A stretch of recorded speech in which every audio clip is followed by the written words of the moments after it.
야, 이 씨발 할망구야, 경비 똑바로 안 해? 조폭 재벌 회장은 건드려선 안 될 사람을 건드렸습니다. 한 경비원 할머니의 며느리가 국가의 특수부대 UDT 중령이었고 이후 조폭 양아치들을 참교육내고 박살내는 이야기입니다. 구독과 좋아요를 해주시면 더 좋은 사연으로 보답하겠습니다. 서울의 하늘을 찢을 듯이 솟아오른 거대한 창 롯데월드타워. 그 최상층부를 차지한 시그니엘 레지던스의 공기는 지상과는 그 농도부터 달랐다.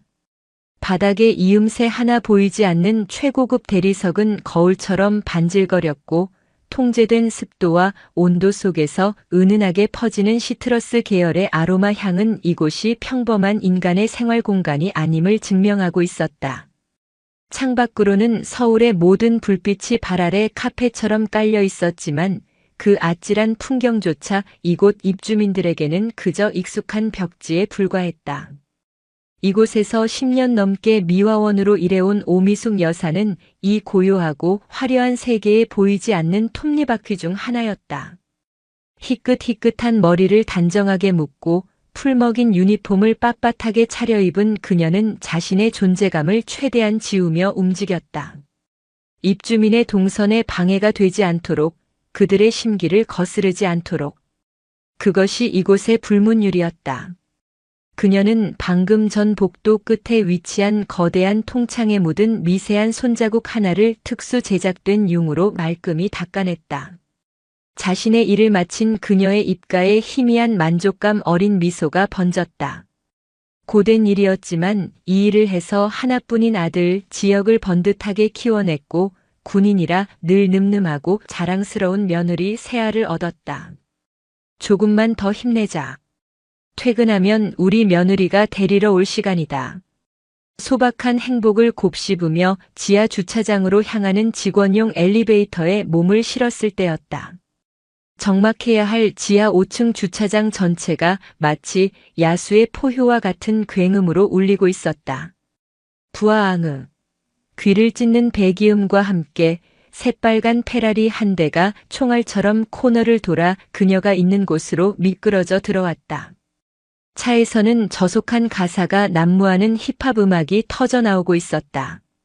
차에서 내린 사내는 골드러쉬 캐피탈의 대표 마동철이었다. 명품 브랜드 로고가 요란하게 박힌 티셔츠는 그의 불룩한 배를 감추지 못했고 두꺼운 금목걸이는 악취미의 극치를 보여주었다. 그는 자신의 지정 주차 구역에 세워진 낯선 국산 세단을 발견하자마자 잘 익은 수류탄처럼 폭발했다. 아, 씨발. 어떤 개새끼 차야 이거. 눈깔이 장식이냐? 여기가 어디라고 감히. 마동철은 국산 세단의 보닛을 구둣발로 걷어찼다. 쾅. 하는 굉음과 함께 찌그러지는 강철의 비명이 주차장에 울렸다. 입주민의 방문 차량이었고 잠시 다른 차가 빠지길 기다리며 정차한 것뿐이었다. 상황을 설명하기 위해 경비원이 달려왔지만 마동철의 분노는 이미 통제 불능이었다. 야, 너네들은 월급 받아 처먹으면서 하는 게 뭐야? 이런 잡것들 차 하나 관리 못해? 그의 고함에 놀라 다가온 오미숙 여사가 정중하게 고개를 숙이며 말했다. 대표님 진정하십시오. 곧 차주분께서 오실 겁니다. 차에 손상을 입히시면. 뭐? 손상? 야, 이 차값 물어주면 될 거 아냐? 돈이면 다 되는 세상 몰라? 그리고 넌 또 뭐야? 청소하는 아줌마가 어디서 감히 주둥이를 놀려? 마동철의 시선이 오미숙 여사에게로 향했다. 그는 마치 더러운 벌레를 보는 듯한 경멸적인 눈빛으로 그녀를 위아래로 훑쳤다. 늙었으면 집에 가서 손주 새끼똥이나 닦을 것이지 어디서 어른들 일에 끼어들어. 당신 같은 것들 때문에 여기 물 흐려지는 거야. 그는 말을 마치기가 무섭게 손을 뻗어 오미숙 여사의 어깨를 거칠게 밀쳤다. 비켜, 재수 없으니까. 어머. 작고 연약한 몸은 종이장처럼 허무하게 날아가 차갑고 먼지 쌓인 주차장 바닥에 그대로 나동그라졌다. 무릎과 손바닥에서 찌르는 듯한 통증이 올라왔지만 그보다 더한 것은 심장을 후벼 파는 듯한 모멸감이었다. 주변의 다른 직원들이 겁에 질려 어쩔 줄 몰라 하고 마동철은 오히려 의기양양하게 쓰러진 그녀를 내려다보았다. 그는 분이 풀리지 않는다는 듯 오 여사에게 한 걸음 다가서며 구둣발을 들어 올렸다. 그 잔인한 폭력이 정점을 향해 치닫던 바로 그 순간이었다. 주차장 기둥 그늘 속에서 얼음처럼 차가운 목소리가 날아와 마동철의 움직임을 꿰뚫었다.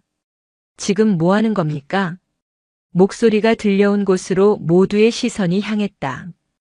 그곳에는 퇴근하는 시어머니를 모시기 위해 방금 도착한 며느리 천세아 중령이 서 있었다.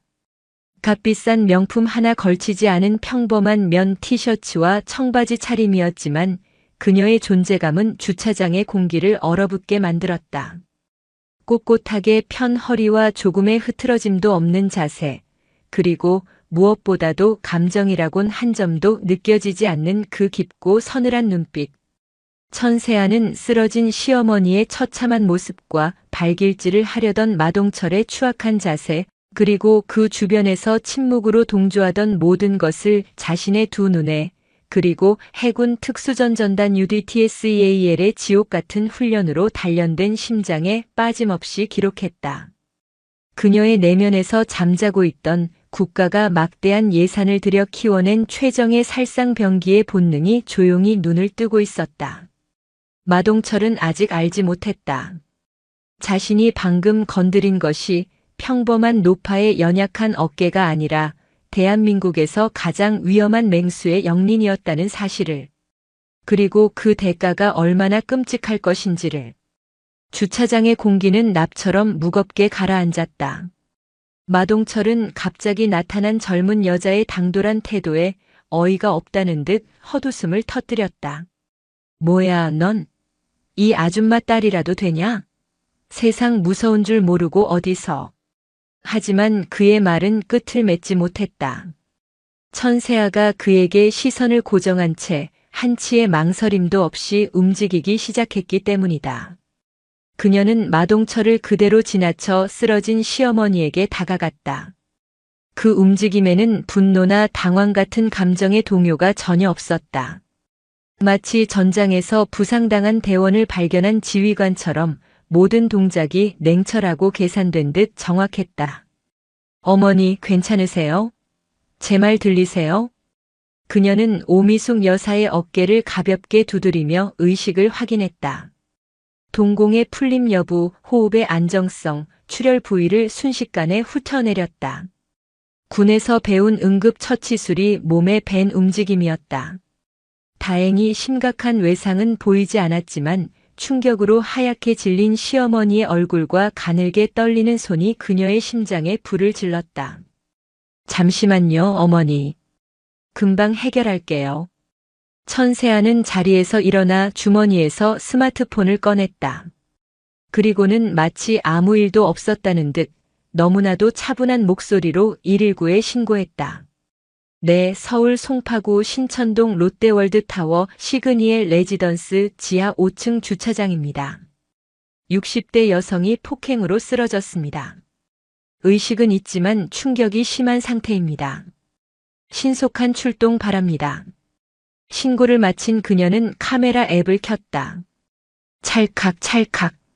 서늘한 셔터음이 울릴 때마다 마동철의 당황한 얼굴, 그가 걷어찬 국산 세단의 찌그러진 보닛, 그의 페라리 차량 번호, 그리고 주변에 겁먹은 목격자들의 모습이 한 장의 증거로 기록되었다.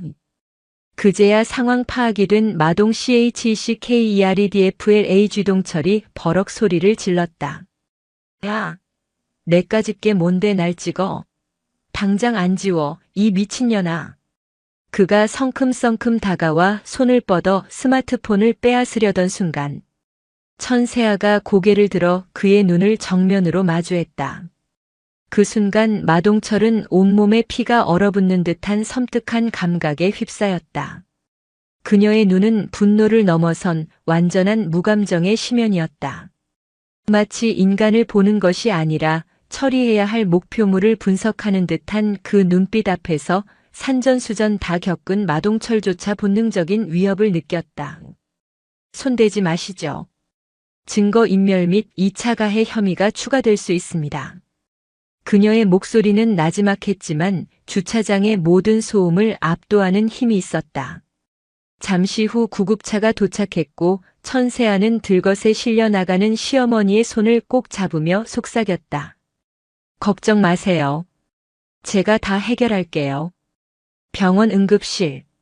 연락을 받고 달려온 남편 윤지혁은 하얗게 질린 어머니의 모습에 이성을 잃고 울부짖었다. 어머니, 대체 어떤 놈이 경찰에 신고했어? 당장 그놈 잡아 넣어야 해. 천세아는 남편의 어깨를 감싸 안으며 그를 진정시켰다. 지혁 씨, 진정해. 경찰에 신고하는 건 의미 없어. 저런 부류의 인간들은 최고의 변호사를 사서 순식간에 빠져나올 거야. 돈으로 여론을 만들고 결국엔 어머니만 더 힘들어지실 뿐이야. 그럼 어떡해. 이렇게 당하고만 있으라고.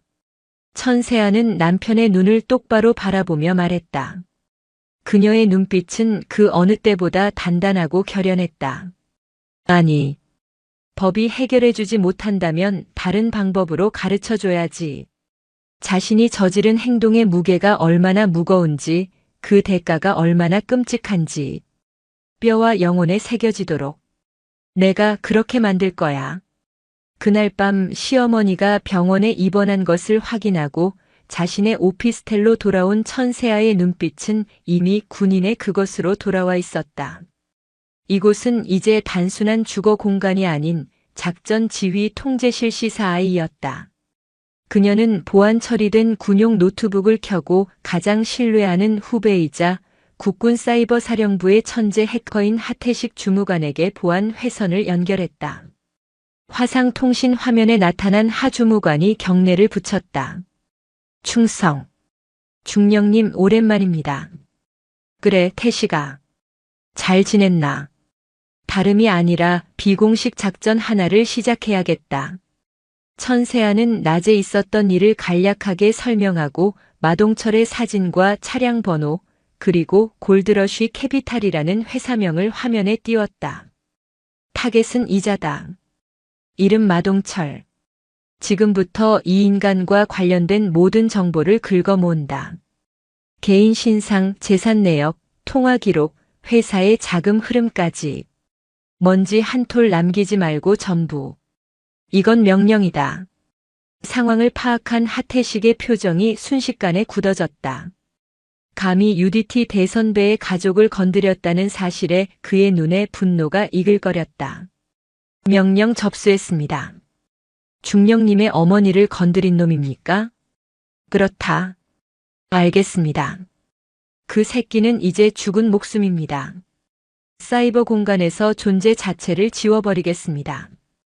24시간 내로 1차 브리핑 드리겠습니다. 충성. 통신이 끊어지고 천세아는 창밖의 서울 야경을 차갑게 내려다보았다. 수많은 불빛 속에서 탐욕과 부패로 번쩍이는 마동철의 세상이 보였다. 그녀는 조용히 은쪼렸다. 작전명 정예 구현. 지금부터 시작한다. 작전 개시 다음 날 동이 트기도 전부터 천세아는 움직였다. 그녀의 첫 번째 목표는 적의 만행을 공식적으로 기록할 물리적 증거의 확장이었다. 어제 확보한 스마트폰 영상만으로는 부족했다. 법정 다툼을 염두에 둔 것이 아니었다. 마동철의 숨통을 확실하게 끊어놓을 완벽한 자료를 원했다. 그녀는 해군 정복을 완벽하게 갖춰 입었다. 한치의 구김도 없는 새하얀 제복, 금빛으로 빛나는 중령 계급장, 가슴에 달린 각종 훈장은 그녀가 단순한 개인이 아님을 대한민국의 이름으로 싸우는 군인임을 증명하고 있었다. 그녀가 향한 곳은 시그니엘 레지던스의 보안관리사무소였다. 사무소장은 갑작스러운 현역 해군 중령의 방문에 당황한 기색이 역력했다. 천세아는 조금의 감정도 내비치지 않은 채 자신의 공무원증을 테이블 위에 올려놓으며 말했다. 어제 저녁 지하 5층 주차장에서 발생한 폭행 사건에 대해 조사 중입니다. 국가 안보 및 군 관련 인물 보안과 관련된 사안일 수 있어 직접 나왔습니다. 해당 시간대에 지하 주차장 모든 구역의 CCTV 영상 원본을 편집 없이 제출해 주시기 바랍니다. 국가안보라는 단어에 사무소장의 얼굴이 하얗게 질렸다. 그는 입주민 개인정보 보호 규정을 읊조리며 난처한 표정을 지으려 했지만 천세아의 강철 같은 눈빛과 마주치자 그 말을 차마 입 밖으로 내지 못했다. 그녀의 목소리는 정중했지만 그 안에는 거부할 수 없는 명령의 무게가 실려 있었다. 협조하지 않을 시 방첩사령부의 공식적인 압수수색 영장과 함께 다시 오게 될 겁니다. 선택은 소장님께서 하시는 겁니다. 결국 사무소장은 벌벌 떨며 모든 영상 데이터가 담긴 하드디스크를 그녀에게 건넸다. 천세아는 아무 말 없이 그것을 받아들고 경례조차 없이 돌아섰다. 그녀에게 이곳은 더 이상 존중해야 할 민간 시설이 아닌 작전 구역일 뿐이었다. 같은 시각 경기도 과천의 국군사이버사령부 지하벙커.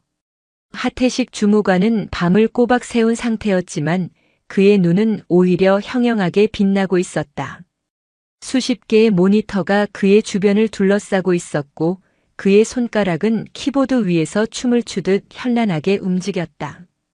마동철의 골드러쉬 캐피탈은 겉보기엔 그럴듯한 투자 회사였지만 그 내부는 썩어 문드러진 시궁창이었다. 하태식은 회사의 허술한 보안망을 비웃으며 손쉽게 내부 서버로 침투했다. 그리고 그곳에서 대한민국의 부패가 얼마나 깊고 추악한지를 목도했다. 불법 대부업, 수백억 대의 탈세, 미술품을 이용한 자금 세탁, 정치인에게 건네진 불법 뇌물 리스트까지. 하지만 그것은 시작에 불과했다. 하태식은 암호화된 별도의 회계 장부를 발견하고 그것을 해독하는 데 성공했다. 장부에는 블루핀이라는 낯선 이름의 유령 회사가 등장했다. 골드러쉬 캐피탈의 모든 검은 돈은 이 블루핀으로 흘러들어간 뒤 몇 단계의 세탁 과정을 거쳐 최종 목적지로 향하고 있었다. 찾았다. 이 계좌식의 심장. 하태식은 마침내 자금의 최종 종착지를 확인하고 저도 모르게 욕설을 내뱉었다. 돈이 흘러들어간 곳은 청송문화재단이라는 이름의 비영리 재단이었다. 겉으로는 장학사업과 문화예술을 후원하는 사회적으로 존경받는 단체. 그리고 그 재단의 이사장은 정재계를 마쿠에서 주무르는 거물 황태룡이었다. 한편 아무것도 모르는 마동철은 전날의 불쾌한 일을 잊고 자신의 권력을 휘두르기 시작했다. 그는 자신의 변호사를 통해 쌍방 폭행을 주장하는 한편 시그니엘 입주민 전용 온라인 커뮤니티에 정신 나간 미화원이 입주민에게 먼저 시비를 걸고 폭언을 했다는 내용의 악의적인 글을 게시했다. 순식간에 여론은 그에게 유리하게 돌아갔다.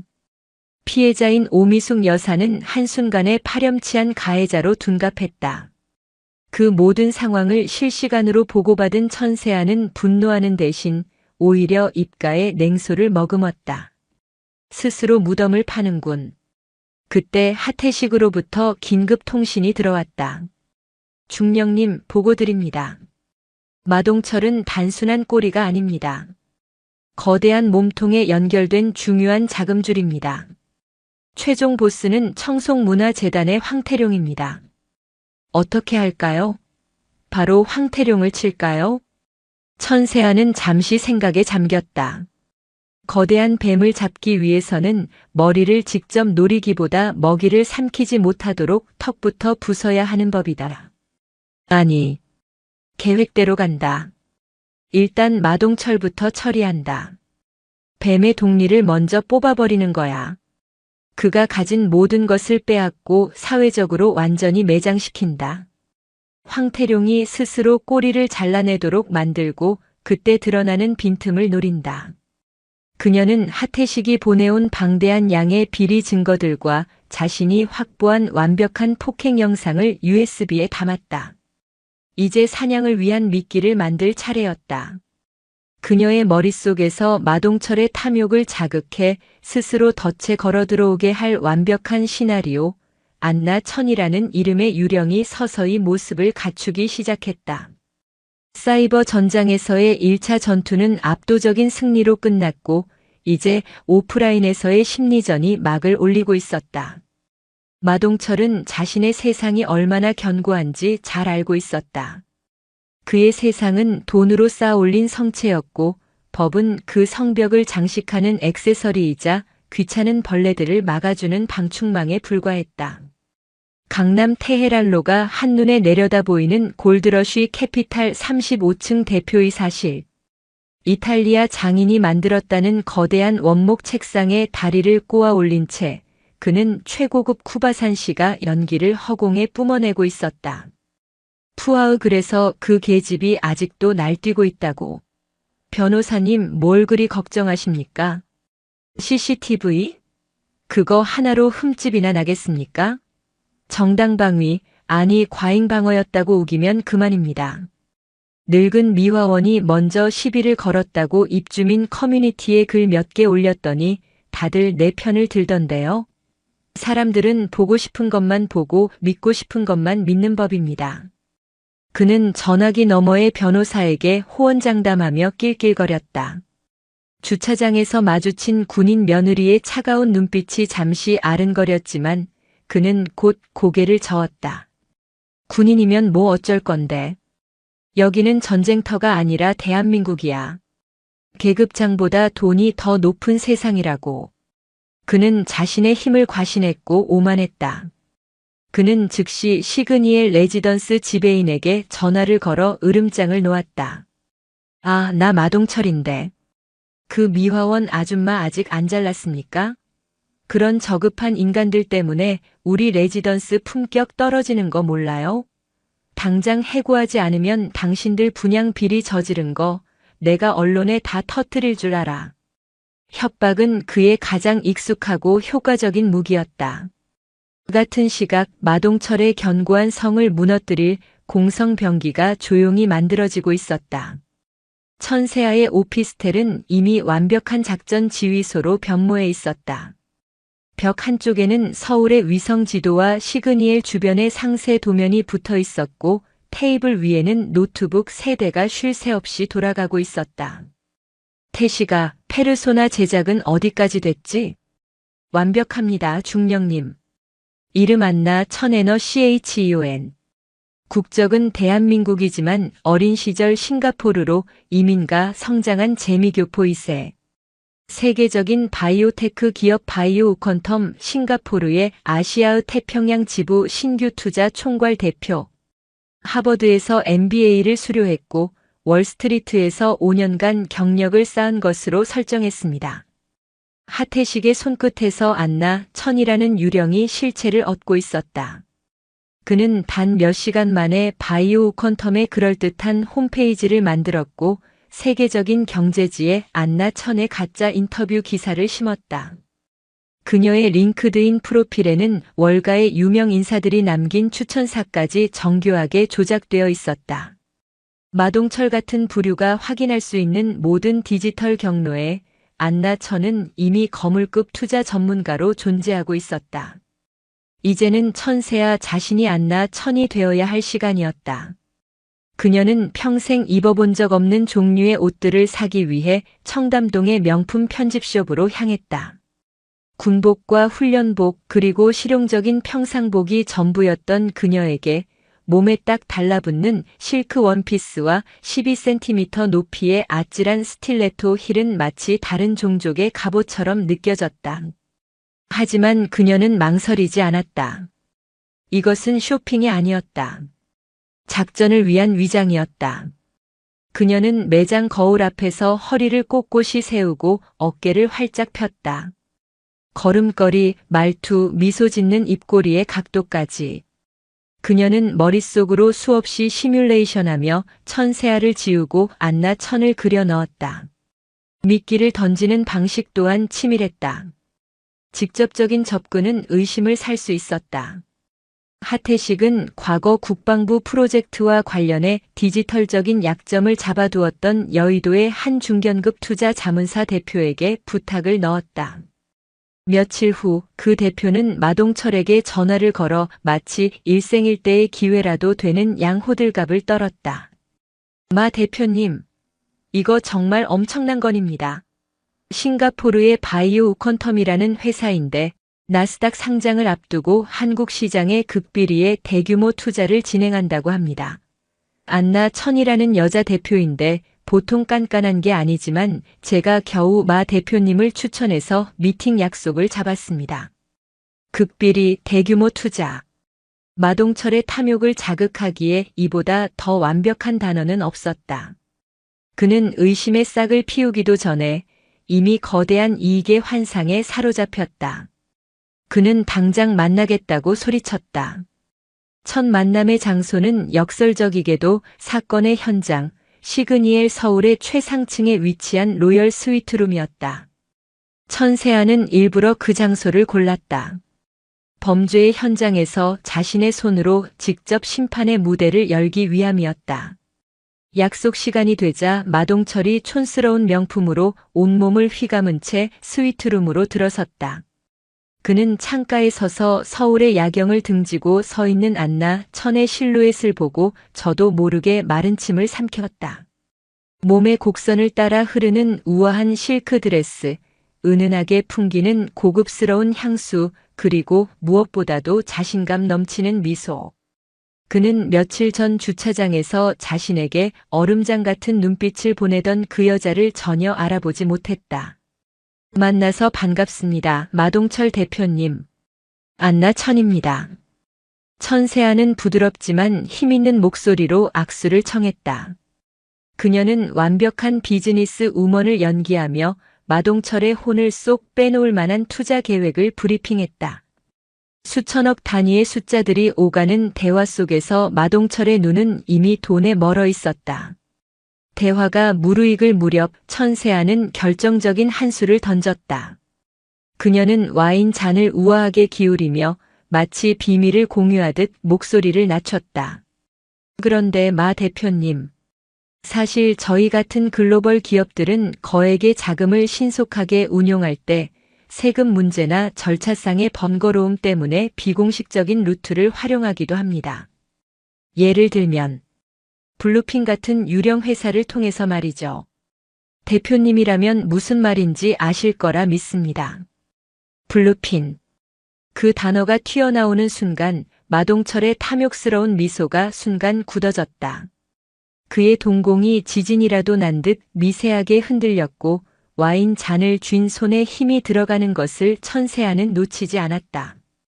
UDT의 저격수 훈련은 1km 밖의 목표물에 부는 미세한 바람의 변화까지 읽어내는 법을 가르쳤다.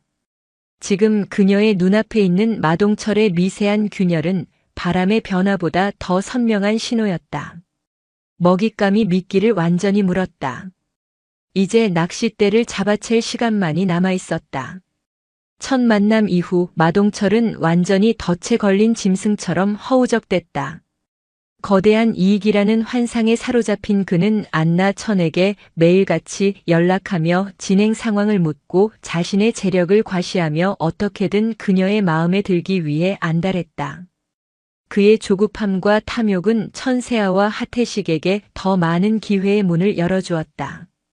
중령님, 마동철이 안나 천 대표님께 보낸 투자 계획서 파일에 저희가 심어놓은 스파이웨어가 완벽하게 작동하고 있습니다.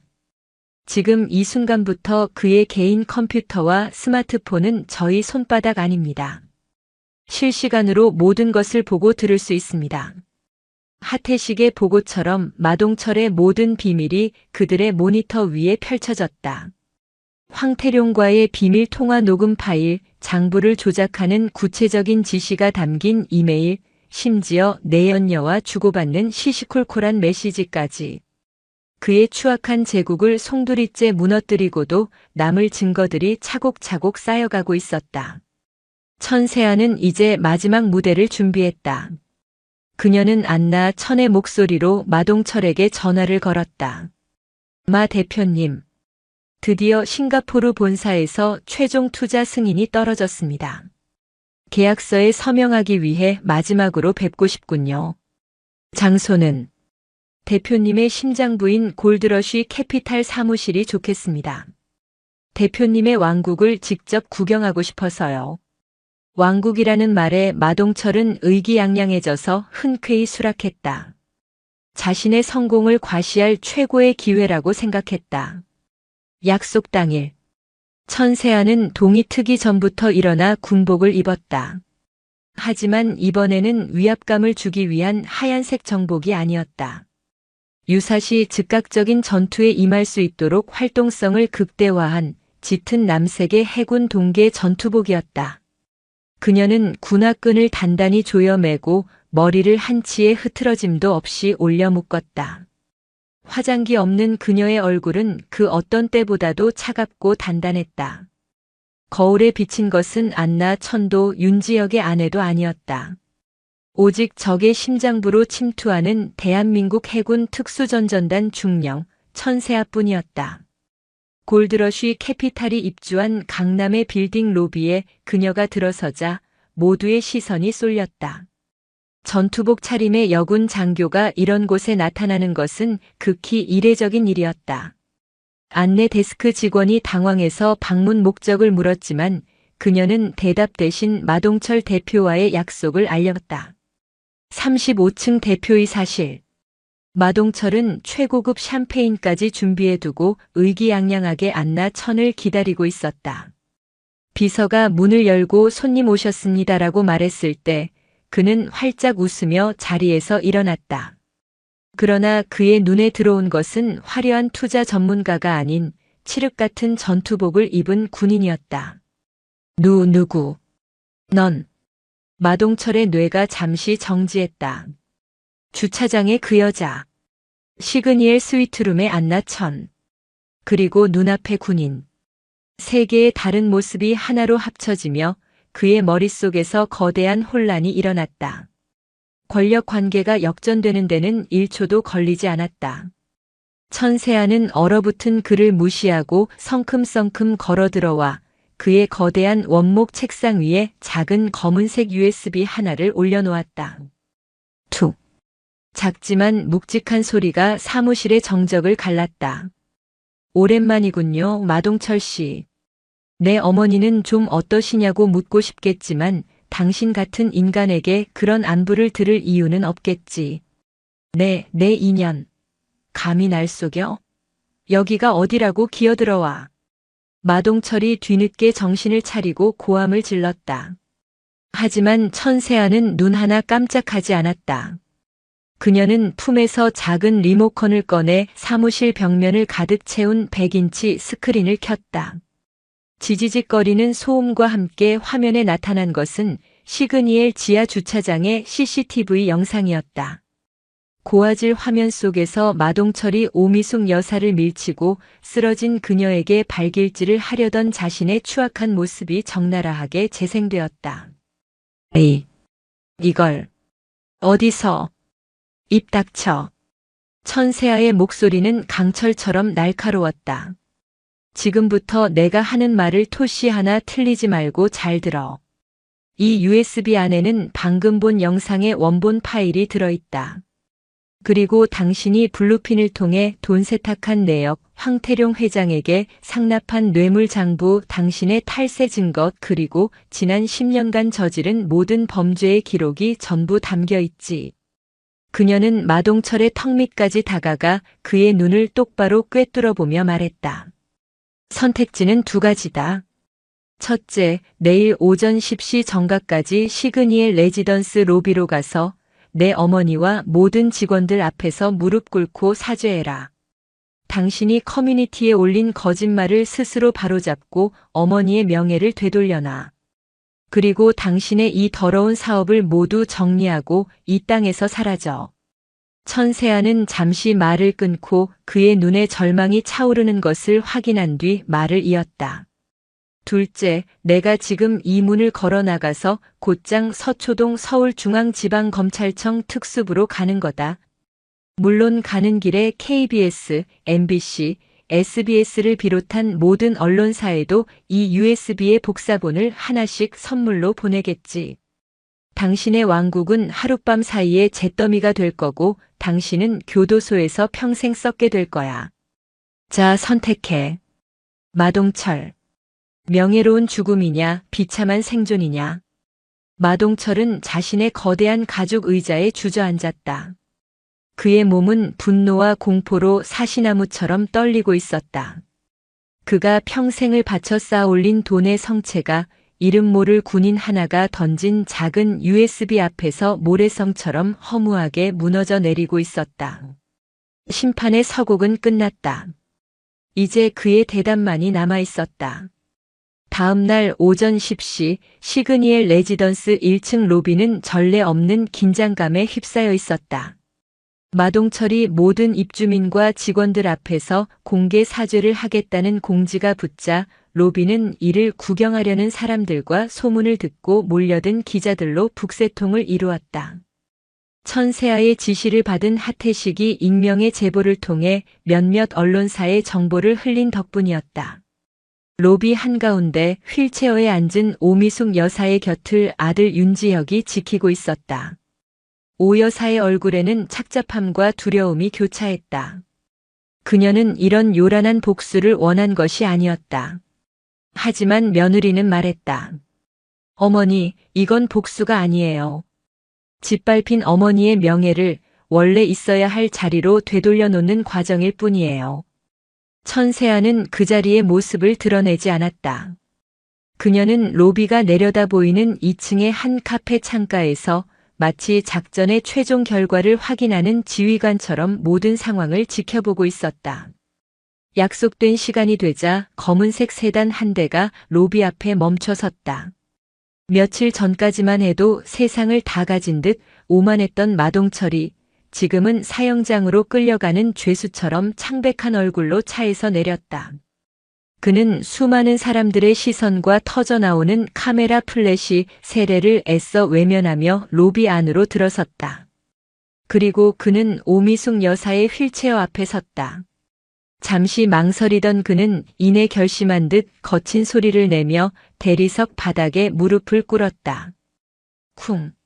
그의 무릎이 바닥에 부딪히는 소리는 로비의 모든 소음을 잠재울 만큼 크고 무겁게 울렸다.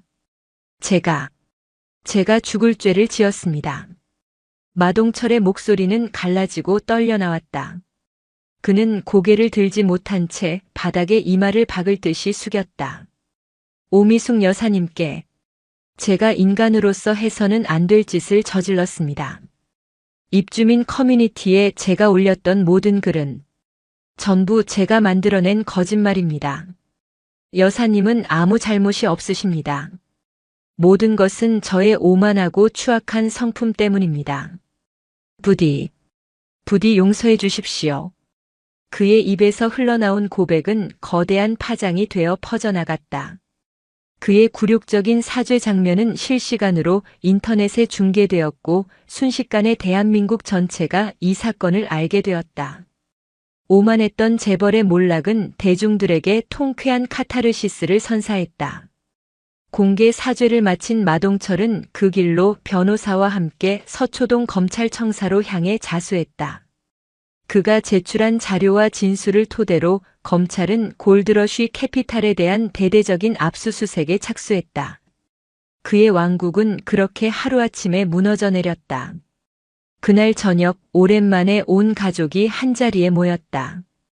병원에서 퇴원한 오미숙 여사는 아직 몸이 불편했지만 얼굴에는 안도의 빛이 감돌았다. 뉴스에서는 온통 마동철의 몰락에 대한 이야기뿐이었다. 아가, 이제 다 끝난 거지. 오 여사의 물음에 천세아는 조용히 고개를 끄덕였다. 하지만 그녀의 마음 한구석에는 아직 사라지지 않은 불안의 그림자가 남아 있었다. 마동철은 그저 꼬리일 뿐이었다. 진짜 몸통인 황태룡은 아직 어둠 속에 숨어 있었다. 평화는 길지 않았다. 며칠 후 남편 윤지혁이 사색이 된 얼굴로 집에 돌아왔다.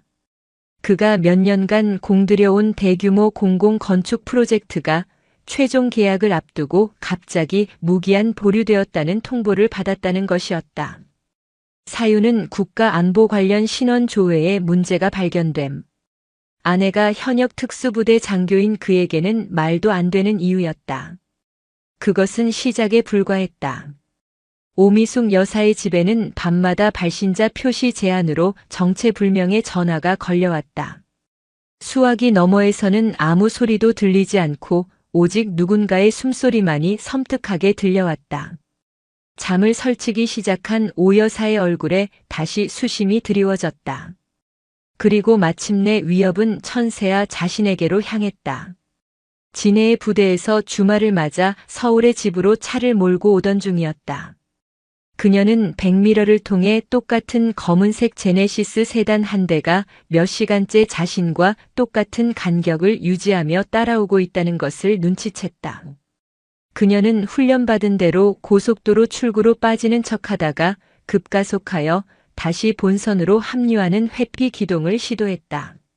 하지만 검은 세단은 잠시의 망설임도 없이 마치 그녀의 움직임을 예측이라도 한 듯 완벽하게 그녀를 따라붙었다. 보통 내기가 아니었다. 전문적인 훈련을 받은 자들이었다.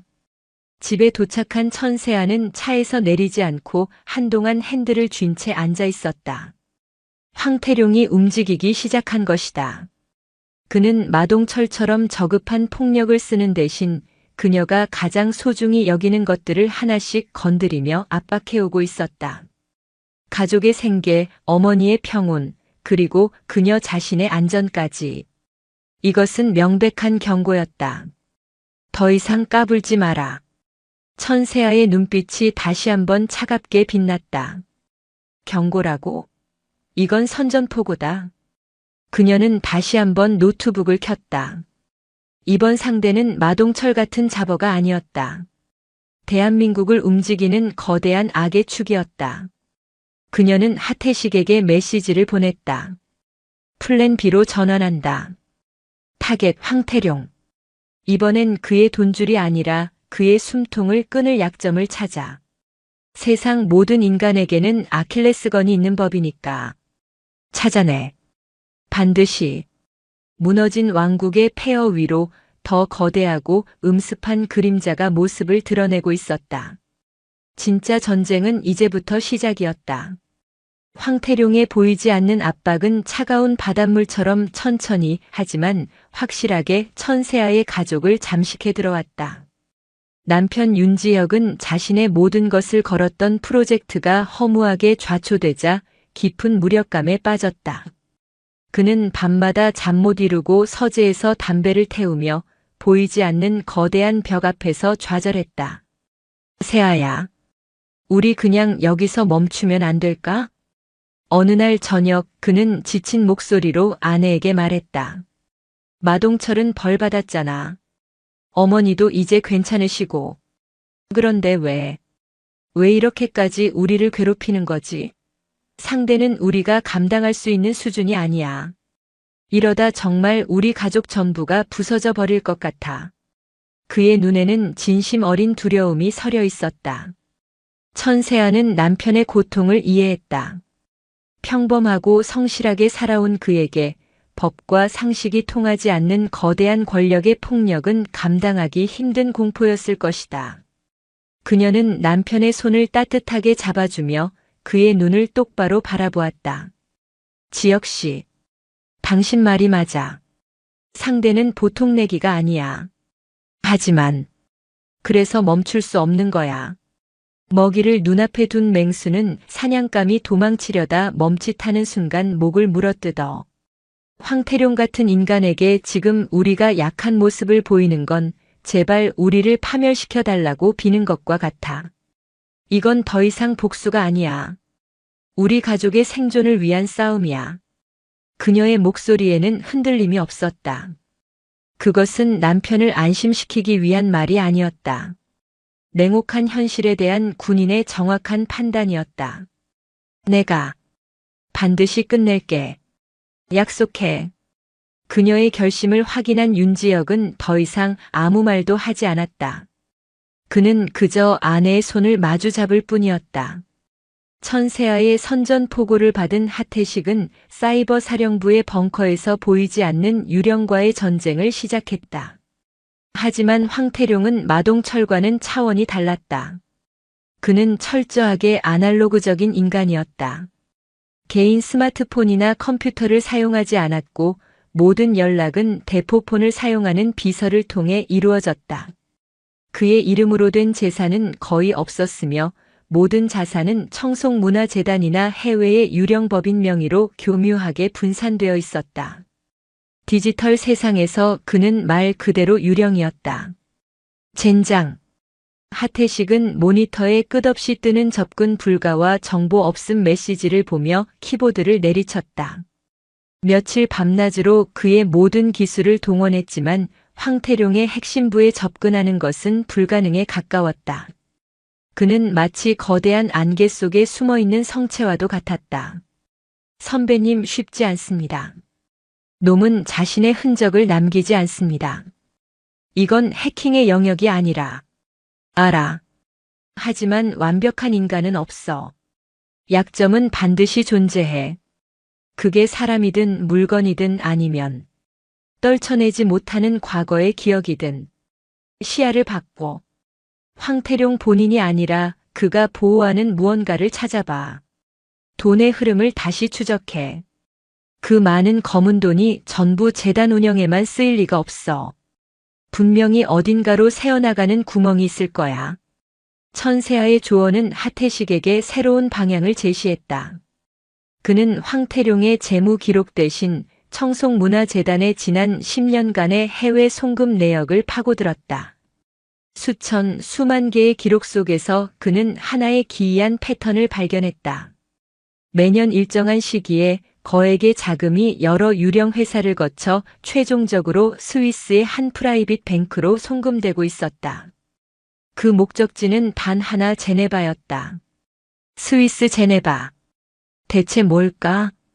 하태식은 황태룡과 제네바라는 두 개의 키워드를 조합하여 관련된 모든 것을 샅샅이 훑기 시작했다. 그리고 마침내 그는 어둠 속에서 희미하게 빛나는 실한 오라기를 찾아냈다. 황태룡이 과거 이사로 재직했던 한 중소기업의 해외 법인 명의로 제네바 대학의 거액의 발전 기금이 기부된 내역이었다. 그리고 그 기부금 영수증의 비고란에 아주 작은 글씨로 적힌 추천 학생의 이름이 있었다. 후. 퍼즐의 마지막 조각이 맞춰지는 순간이었다. 하태식은 온몸에 소름이 돋는 것을 느꼈다. 그는 즉시 황지후라는 이름으로 된 모든 디지털 기록을 추적했다. 황태룡이 철저하게 숨겨온 그의 유일한 아들이자 아킬레스건이었다. 황지후는 아버지와는 정반대의 인간이었다. 그는 자신의 삶을 과시하고 기록하는데 중독된 SNS 괴물이었다. 물론 일반에 공개된 계정에는 모범적인 유학생의 모습만이 가득했지만 하태식의 눈을 속일 수는 없었다.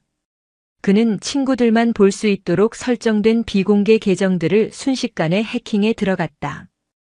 그 안에는 상상을 초월하는 타락과 방종의 기록들이 가득했다.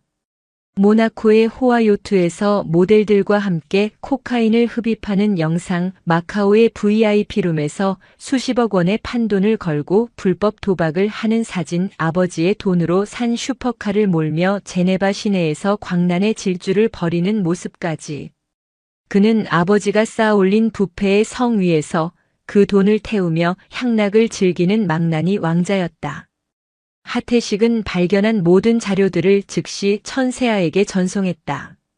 천세아는 자신의 노트북 화면에 펼쳐지는 황지후의 추악한 민낯을 보며 감정 없는 눈으로 그를 분석했다. 자비심이나 연민은 없었다. 그녀의 눈에 비친 황지후는 더 이상 한 명의 인간이 아니었다. 거악을 무너뜨리기 위해 신이 내려준 가장 완벽하고 치명적인 무기 그 자체였다. 태식아. 천세아는 보안 회선을 통해 하태식에게 새로운 명령을 내렸다. 그녀의 목소리는 이전보다 훨씬 더 차갑고 날카로워져 있었다. 지금까지 수집한 자료는 시작에 불과하다. 이제부터 이 무기를 완벽하게 벼려낼 시간이야. 제네바 현지에 있는 우리 군의 해외 무관이나 정보사 요원들에게 협조를 구해. 돈은 얼마가 들어도 상관없어. 현지 최고의 사립 탐정을 고용해서 황지후의 24시간을 밀착 감시해라. 그의 마약 거래 현장을 고화질 영상으로 담고 그에게 마약을 공급하는 딜러의 신원도 확보해. 그가 돈 세탁에 사용하는 스위스 은행 계좌의 흐름을 역추적하고 그 돈이 황태룡에게서 나왔다는 명백한 증거를 잡아내. 그가 인턴십을 한다는 투자은행에서 저지르는 비리까지 전부. 그녀는 잠시 말을 멈추고 창밖의 어둠을 응시했다. 황태룡이 평생을 바쳐 아들을 위해 쌓아 올린 모든 것을 단 한 번의 공격으로 재와 먼지로 만들어버릴 폭탄을 제작하는 거야. 단 한 치의 오차도 없이. 작전의 방향이 결정되었다. 이제는 거대한 성벽을 부수는 공성전이 아니었다. 적의 심장, 그가 가장 소중히 여기는 단 하나를 겨냥한 정밀하고도 잔혹한 저격이 시작될 참이었다. 천세아의 명령이 떨어진 순간 유럽의 심장부에서 보이지 않는 거미줄이 쳐지기 시작했다. 하태식은 국군 사이버 사령부의 지하 벙커에서 마치 거대한 오케스트라의 지휘자처럼 제네바, 파리, 모나코 등지에 흩어져 있는 정보 자산들을 총괄했다. 프랑스 외인부대 출신의 베테랑 사립 탐정, 스위스 은행의 내부 정보를 빼낼 수 있는 금융 전문가, 전직 정보기관 요원들로 구성된 최고의 팀이 황지후 제거 작전을 위해 소집되었다. 그들의 일은 신속하고 은밀했다. 황지후가 자주 찾는 고급 클럽의 바텐더는 거액의 돈에 매수되어 그가 마약을 거래하는 장면을 초소형 카메라도 녹화했다. 그가 몰고 다니는 페라리의 밑바닥에는 GPS 추적기가 부착되었고 그의 모든 동선은 실시간으로 하태식의 모니터에 기록되었다. 그가 여자친구에게 자랑 삼아 털어놓은 아버지가 어떻게 비자금을 만들어 자신에게 보내주는지에 대한 대화 내용은 그녀의 스마트폰을 통해 고스란히 녹음되었다. 일주일 후 천세아의 오피스텔로 모든 결과물이 취합되었다. 그것은 단순한 비리 증거의 모음이 아니었다. 한 인간의 인생을 사회적으로, 법적으로, 그리고 인간적으로 완벽하게 말살시킬 수 있는 사형 선고문이었다. 천세아는 밤을 새워 이 자료들을 하나의 완벽한 프레젠테이션으로 재구성했다. 첫 번째 파트는 아들의 죄였다. 황지후가 직접 코카인을 흡입하고 불법 약물을 거래하는 초고화질 영상이 담겼다. 그가 도박으로 수십억을 탕진하고 논문 대피를 의뢰하는 통화 녹음 파일도 첨부되었다. 두 번째 파트는 아버지의 공모였다. 하태식이 스위스 은행 내부의 협력자를 통해 빼낸 완벽한 금융 기록이었다. 청송문화재단의 비자금이 여러 단계를 거쳐 황지후의 개인 계좌로 흘러들어가는 과정이 한눈에 보이는 도표로 정리되어 있었다. 아들의 타락이 아버지의 검은 돈 위에서 이루어졌다는 명백한 증거였다. 그리고 마지막 세 번째 파트는 미래의 파멸이었다. 천세아는 이 모든 증거 자료를 첨부하여 즉시 발송할 수 있는 이메일들을 미리 작성해 두었다. 수신자는 제네바 대학교 총장, 스위스 연방검찰청 마약범죄수사부, 연방이민국, 그리고 황지후가 졸업 후 입사하기로 내정된 뉴욕 월스트리트의 골드만삭스 윤리위원회였다. 버튼 하나만 누르면 황태룡이 아들을 위해 금으로 포장해둔 미래가 한순간에 시궁창으로 처박히게 될 터였다. 모든 준비는 끝났다. 이제 이 치명적인 선물을 적에게 전달할 시간이었다. 천세아는 단순한 이메일이나 메시지로는 충격이 부족하다고 판단했다. 황태룡이 자신의 눈으로 직접 아들의 세상이 무너지는 것을 목격하게 만들어야 했다. 그녀는 모든 프레젠테이션 파일을 최신형 태블릿 PC에 담았다. 그리고 그 태블릿이 켜지는 순간 하태식이 제네바의 공공 CCTV를 해킹해서 송출하는 황지후의 실시간 영상이 가장 먼저 재생되도록 설정했다. 배달 방식 또한 그의 허를 찔러야 했다. 천세아는 청송문화재단의 이름으로 진행되는 한자선 경매 행사에 익명으로 거액을 기부했다. 그리고 그 감사의 표시로 재단 측에서 직접 그녀가 지정한 인물에게 선물을 전달하도록 만들었다. 며칠 후 청송문화재단의 정복을 입은 직원은 아무런 의심 없이 황태룡의 이사장실 문을 노크하고 최고급 상자에 포장된 태블릿 PC를 그의 책상 위에 올려놓았다. 적의 손으로 적의 심장에 비수를 꽂는 격이었다. 북한산이 한눈에 보이는 고풍스러운 이사장실. 황태룡은 의아한 표정으로 상자를 열었다. 그 안에는 아무런 설명도 없이 검은색 태블릿 PC 한 대만 덩그러니 놓여 있었다. 그가 조심스럽게 전원 버튼을 누르자 화면이 밝아지며 그의 눈에 익숙한 풍경이 나타났다. 제네바 레만 호숫가의 한 노천 카페. 그리고 그곳에서 친구들과 웃고 떠들며 에스프레소를 마시고 있는 아들 황지후의 모습이었다. 실시간 영상이었다. 황태룡의 심장이 쿵 하고 내려앉았다. 대체 누가 어떻게? 그의 의문은 화면 위에 떠오르는 서늘한 문장 앞에서 산산조각 났다. 황태룡 회장. 당신은 내 가족의 세상을 위협했다. 나는 당신 아들의 세상을 지워버릴 것이다. 문장이 사라지자마자 프레젠테이션이 자동으로 재생되기 시작했다. 아들의 추악한 범죄 영상, 자신의 검은 돈이 흘러들어간 금융 기록, 그리고 세계 각국의 사법기관과 대학으로 발송될 준비가 끝난 이메일들. 황태룡의 이마에서 식은땀이 흘러내렸다. 평생을 군림해온 지하 경제의 제왕은 지금 자신의 아들이 인질로 잡힌 채 정체불명의 적 앞에서 완벽하게 발가벗겨져 있었다. 그는 태블릿을 던져 부숴버리고 싶었지만 손가락 하나 까딱할 수 없었다. 모든 영상이 끝나고 화면이 검게 변했다. 그리고 마지막 메시지가 떠올랐다. 거대하고 붉은 글씨였다. 지금부터 정확히 1시간 주겠다. 당신이 직접 당신의 발로 서울중앙지검 특수부로 가서 당신의 모든 죄를 자백하라. 1시간 후 이 태블릿에 있는 모든 파일은 내가 지정한 곳으로 자동 전송된다. 스위스에 있는 당신 아들은 마약사범, 불법 체류자, 그리고 금융 사기꾼으로 낙인 찍혀 추방될 것이다. 그의 세상은 사라진다.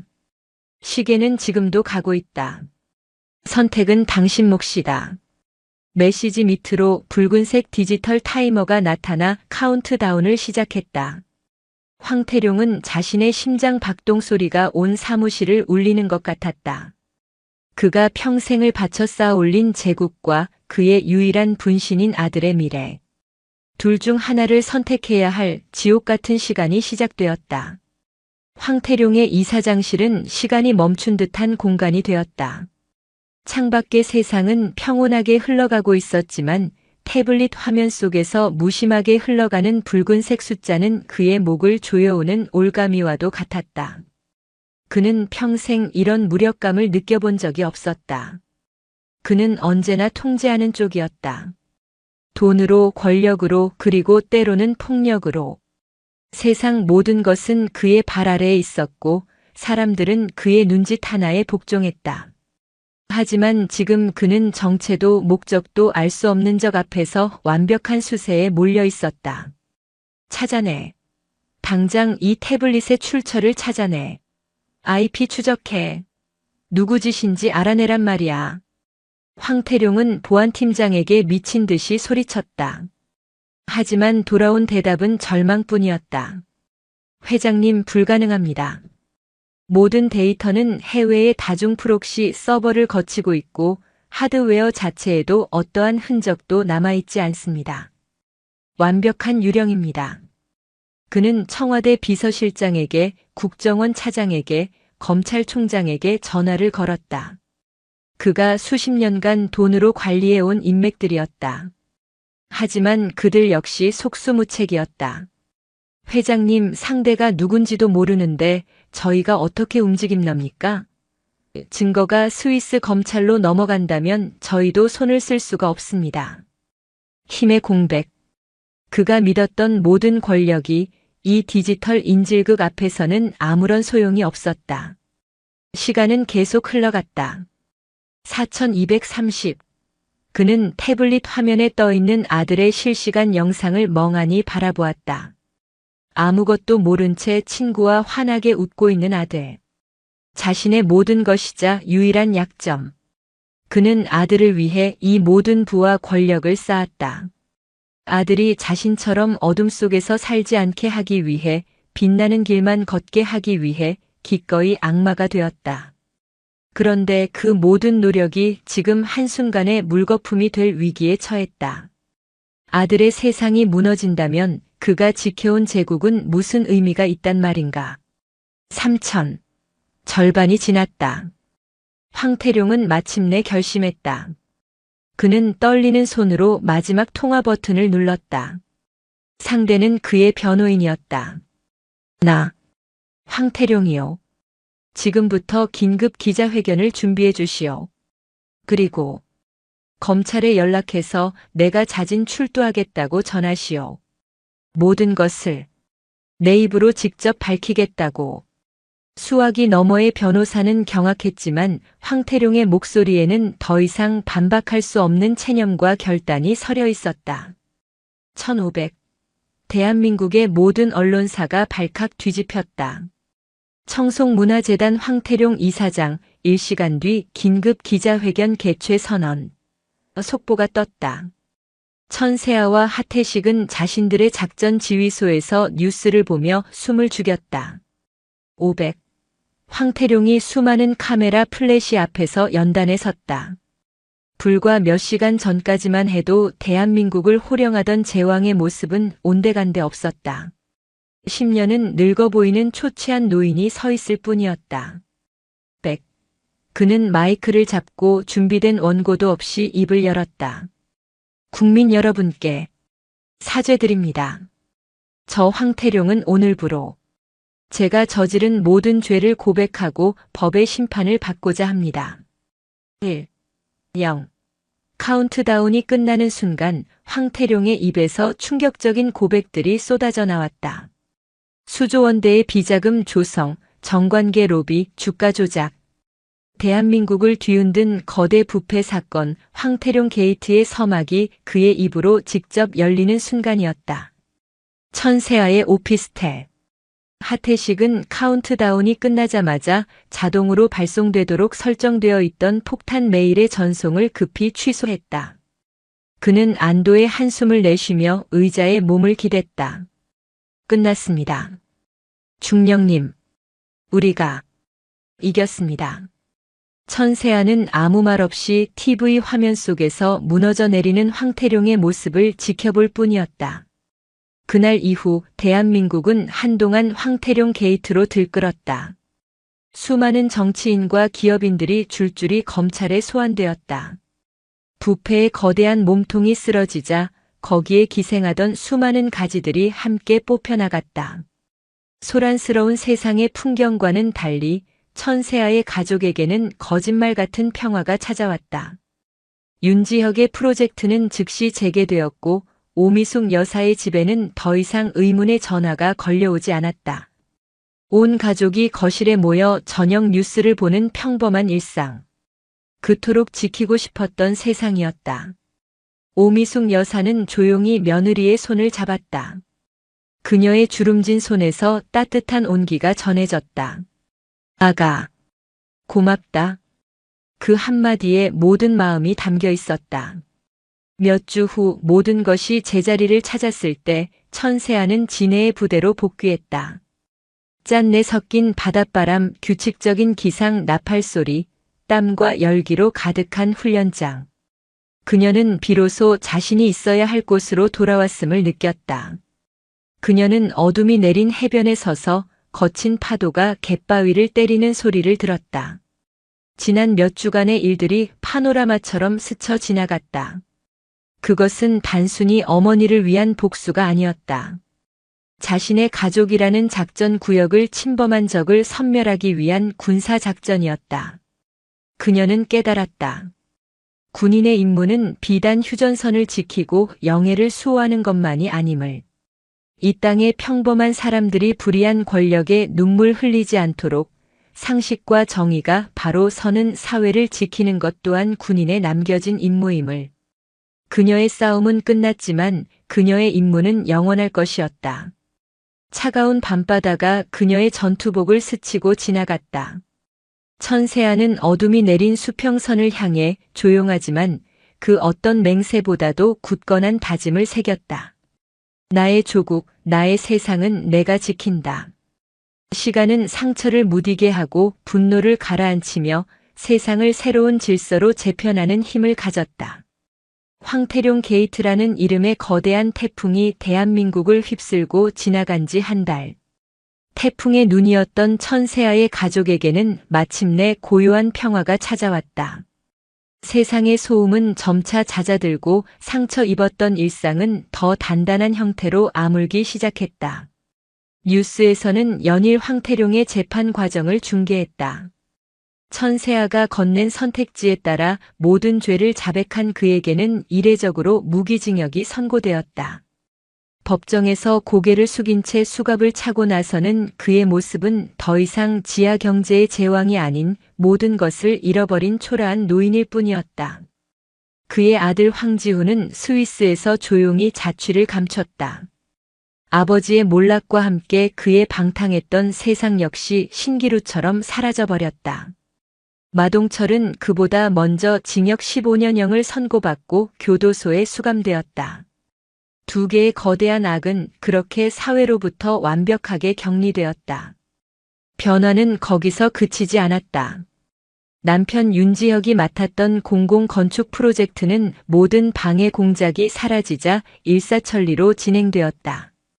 그는 이전보다 더 열정적으로 일에 매달렸고 그의 눈에는 과거의 무력감 대신 자신의 일을 통해 세상을 만들어가는 건축가의 자부심이 다시 빛나기 시작했다. 동료들은 그에게 이전과 같은 친근함에 더해 보이지 않는 존경심을 품고 대했다. 그의 아내가 어떤 사람인지, 그들이 얼마나 거대한 불의와 싸워 이겼는지 어렴풋이 알게 되었기 때문이었다. 시어머니 오미숙 여사는 시그니엘 레지던스에 정중하게 사직서를 제출했다. 새로운 지배인은 그녀를 만류하며 파격적인 조건의 복직을 제안했지만 그녀는 웃으며 고개를 저었다. 더 이상 그 상처의 공간으로 돌아가고 싶지 않았다. 대신 그녀는 작은 화단이 딸린 소박한 주택으로 이사해 흙을 만지기 시작했다. 상추를 심고 토마토를 기르며 흙냄새와 풀냄새 속에서 지난날의 악몽을 씻어냈다. 그녀의 얼굴에 드리워졌던 그늘이 사라지고 온화한 미소가 다시 피어났다. 시그니엘 측에서 보내온 거액의 보상금은 전액 직장 내 괴롭힘 피해자 지원 재단에 기부했다. 그녀는 돈이 아닌 자신의 상처가 다른 누군가에게는 희망이 되기를 바랐다. 모든 것이 제자리를 찾아가는 풍경. 천세아는 주말을 이용해 서울의 집으로 돌아와 이 평화로운 변화를 조용히 눈에 담았다. 거실 소파에 앉아 남편과 시어머니가 함께 저녁 뉴스를 보며 웃음 짓는 모습을 보는 것. 그것이 그녀가 지키고 싶었던 세상의 전부였다. 그날 밤 부부 침실에서 윤지혁은 잠든 아내의 얼굴을 한참 동안 바라보다가 조용히 그녀의 손을 잡았다. 아내의 손은 가늘고 부드러웠지만 곳곳에 박인 굳은 살이 느껴졌다. 이 작은 손이 어떻게 그런 거대한 악을 무너뜨렸는지 그는 아직도 실감이 나지 않았다. 세아야. 그의 목소리에 잠에서 깬 천세아가 눈을 떴다. 무섭지 않았어? 윤지혁은 조심스럽게 물었다. 그 모든 일을 겪는 동안 당신은 단 한 번도 두렵다는 말을 하지 않았어. 황태룡이 우리를 위협할 때 나는 솔직히 모든 걸 포기하고 싶을 만큼 무서웠어. 그런데 당신은. 천세아는 남편의 따뜻한 손을 마주 잡았다. 그리고 처음으로 아주 희미하게 자신의 속내를 드러냈다. 무서웠어. 그녀의 대답에 윤지혁의 눈이 커졌다. 황태룡이나 마동철이 무서웠던 게 아니야. 그들을 막기 위해서. 내가 어디까지 가야 할지, 어떤 괴물이 되어야 할지가 무서웠어. 나는 군인이야. 적을 발견하면 모든 수단을 동원해서라도 무력화시키고 제거하도록 훈련받았어. 하지만 그들은 군인이 아니었지. 내가 지켜야 할 이 나라의 국민이었고 내 가족이 살아가는 세상의 일부였어. 그 선을 넘지 않는 것. 이기는 것보다 그게 더 어려웠고 어쩌면 그게 가장 무서웠던 것 같아.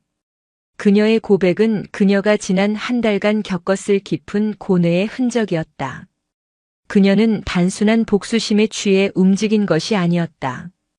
군인으로서의 규율과 원칙, 그리고 인간으로서의 도덕성 사이에서 아슬아슬한 줄타기를 하며 가장 정확하고 올바른 방식으로 임무를 완수하려 했던 것이다. 그녀는 남편을 끌어안았다. 이 온기, 이 평범한 순간을 지키기 위해서라면 앞으로 어떤 괴물과 마주치더라도 기꺼이 싸울 수 있을 것 같았다. 다시 진해의 군항으로 복귀한 그녀는 완벽한 군인, 천세아 중령으로 돌아왔다. 새벽 5시 30분. 어둠이 채 가시지 않은 부두에는 바다의 냉기가 서려 있었다. 전 대원 IBS 고무보트 헤드 캐링 준비. 그녀의 날카로운 호각. 소리와 함께 칠흑 같은 전투복을 입은 UDTSEAL 대원들이 100kg이 넘는 고무보트를 머리에 이고 함성을 지르며 차가운 바다로 뛰어들었다. 천세아는 그들의 맨 앞에서 조금의 흐트러짐도 없이 파도를 맞으며 전진했다. 그녀는 더 이상 안나 천도 분노에 찬 며느리도 아니었다. 대한민국 영예를 수호하는 지휘관이었다. 훈련은 실전처럼 가혹했다. 그녀는 대원들의 작은 실수 하나도 용납하지 않았고 한계에 부딪힌 대원들을 더 강하게 몰아붙였다. 하지만 그녀 자신이 언제나 그들보다 한 걸음 앞에서 가장 힘든 과업을 수행했기에 누구도 그녀의 명령에 불복하지 않았다. 그들은 그녀를 두려워했지만 그 이상으로 존경하고 신뢰했다. 훈련이 끝나고 부대로 복귀한 그녀를 뜻밖의 인물이 기다리고 있었다. 국군 사이버 사령부의 하태식 주무관이었다. 그는 해군과의 합동 사이버전 훈련을 위해 파견을 왔다고 했다. 두 사람은 부대 내 한적한 벤치에 나란히 앉았다. 지난 비공식 합동작전과 관련된 모든 디지털 기록과 로그 파일은 제 손으로 직접 복구 불가능한 수준으로 완벽하게 파기했습니다. 중령님. 하태식이 주변을 살피며 나지막하게 보고했다. 그의 말투는 깍듯한 군인의 것이었지만 눈빛에는 친누나를 향한 것 같은 깊은 신뢰와 존경이 담겨 있었다. 수고했다, 하 주무관. 천세아가 짧게 대답했다. 그리고 그런 작전은 처음부터 존재하지 않았던 거다. 물론입니다, 중령님. 처음부터 존재하지 않았습니다. 하태식의 입가에 옅은 미소가 번졌다. 두 사람 사이에는 더 이상의 말이 필요 없었다. 그들은 국가도 군대도 모르는 그들만의 비밀스러운 전쟁을 함께 치렀고 완벽한 승리를 거두었다. 이제 그 전쟁의 모든 흔적은 두 사람의 기억 속에만 존재할 뿐이었다. 그날 저녁 모든 일과가 끝난 후 천세아는 홀로 부두 끝에 있는 등대를 찾았다. 붉은 저녁 노을이 수평선을 물들이고 갈매기들이 끼룩거리며 하늘을 날았다. 그녀는 먼 바다를 바라보며 자신이 살아가는 두 개의 세상을 생각했다. 한쪽에는 남편과 어머니가 있는 따뜻하고 평범한 일상의 세상이 있었다. 웃음과 온기, 때로는 눈물과 상처가 공존하는 지켜내야 할 소중한 세상.